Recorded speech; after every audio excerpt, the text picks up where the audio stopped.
काँग्रेस आणि उद्धव ठाकरे असं दाखवायचा प्रयत्न करतात की फक्त तेच शिवभक्त प्रेमी आहेत, जो काही दुर्घटना घडली त्यासाठी आम्ही खेद व्यक्त करतोय आणि त्याबद्दल माफी सुद्धा आमच्या नेत्यांनी मागितलेली आहे। असं असताना सुद्धा उगाच महाराजांचं नाव घेऊन हे विनाकारण राजकारण करतात। नमस्कार, सध्या परिचितमध्ये आपल्या सर्वांचं स्वागत आहे। सिंधुदुर्गमध्ये महाराजांचा पुतळा कोसळला, त्याच्यानंतर विरोधी पक्षांकडून या संदर्भात अनेक निषेधार्थ आंदोलन करण्यात आलं, जोडो मारो आंदोलन करण्यात आलं आणि याचं राजकारण कुठेतरी विरोधी पक्षांकडून होत आहे असा आरोप करत भाजपने आज मीरा भाईंदरच्या काश्मीरा नाकावर या विरोधात आंदोलन केलं आहे। आणि या सर्व संदर्भात माजी आमदार नरेंद्र मेहता भाजप पदाधिकाऱ्यांचं काय म्हणणं आहे जाणून घेऊया।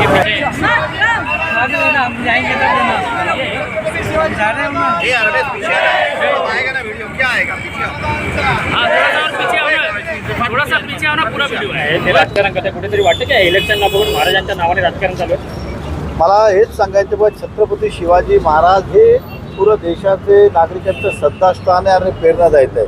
छत्रपती शिवाजी महाराजांची आपण शपथ घेतली की मनमध्ये एक ऊर्जा निर्माण होते, त्यांना आपण त्यांचे आशीर्वाद आणि दर्शन घेतले की मनात एक निर्माण होते की आपण अजून काहीतरी करायला पाहिजे।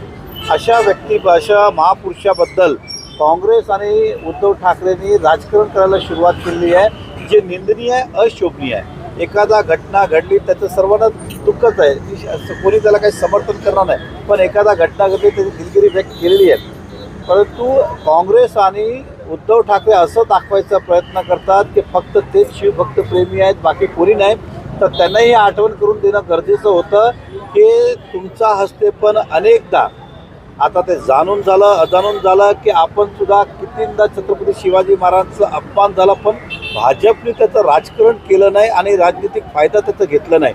परंतु काँग्रेस आणि उद्धव ठाकरे सरकार हे राजकारण करून राजकीय फायद्यासाठी ह्या छत्रपती शिवाजी महाराजांचं माझं हे म्हणा की उपयोगच करत आहे। देवेंद्र फडणवीस आणि मुख्यमंत्री या प्रकरणावर माफी मागलेली आहे, तरीही राजकारण सुरू आहे। ह्याचबद्दल आम्ही बोलतोय की आपले देशाचे आपल्या महाराष्ट्राचे आराध्य दैवत छत्रपती शिवाजी महाराजांच्यावर राजनीती हे लोक करतात, एकदम वाईट राजकारण करतात, कारण ते आपले आराध्य दैवत आहेत। बऱ्याच वेळेला विविध गडावर शिवाजींच्या गडावर अतिक्रमण झालेले आहेत, प्रणय दृश्य चित्रित केलेले आहेत, त्याबद्दल त्याविषयी हे जे नेते बोलतात, स्वतःला नेते म्हणवतात, विरोधी पक्ष महाविकास आघाडीतले, त्यांनी एक चकार शब्द काढला नाही। आणि आता विनाकारण जो काही दुर्घटना घडली त्यासाठी आम्ही खेद व्यक्त करतोय आणि त्याबद्दल माफी सुद्धा आमच्या नेत्यांनी मागितलेली आहे। असं असताना सुद्धा उगाच महाराजांचं नाव घेऊन हे विनाकारण राजकारण करता, हे राजकारण बंद झालं पाहिजे आणि हे खेद व्यक्त करण्यासाठी आम्ही इथे जमलेलो आहोत। पुन्हावर निवडणूक आहे म्हणून अशा प्रकारचं राजकारण, हेच त्याच्या मागचं हे त्यांची दुटप्पी भूमिका त्याबद्दल समोर येते की समोर जायचं, लोकांच्या समोर जायचं तर काहीतरी विषय पाहिजे, पण विषय आहे तो पण आपले महाराज जे आराध्य दैवत आहे आपल्या देशाचे, आपल्या महाराष्ट्राचे, त्यांच्याविषयी त्यांनी राजकारण करू नये। राजकारणावर बरेच मुद्दे आहेत, त्यांनी ते उचलून त्या संबंधी निवडणुकीला समोर जायला पाहिजे, पण अशा पद्धतीने दुटप्पी राजकारणी जे आहेत त्यांचा आम्ही निषेध व्यक्त करतो।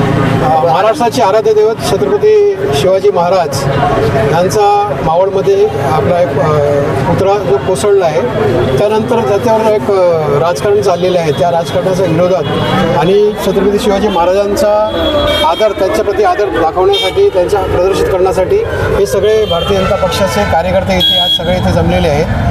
जे चाललं आहे ते राजकारण ते खोटं आहे। छत्रपती शिवाजींबद्दल जे आदर आहे, जे महाराष्ट्राच्या जनतेच्या मनात, ते कोणाला आम्ही प्रूव्ह करण्याची, साबित करण्याची काही गरज नाही आहे। आम्ही सगळे त्यांना मानतो आणि जे त्या प्रकरणामध्ये जे पण दोषी असतील, जे टेक्निकल अधिकारी किंवा जेही दोषी असतील त्यांच्यावर कार्यवाही झाली पाहिजे, त्यांना रीतसर सजा झाली पाहिजे, अशी आमची इथून मागणी आहे।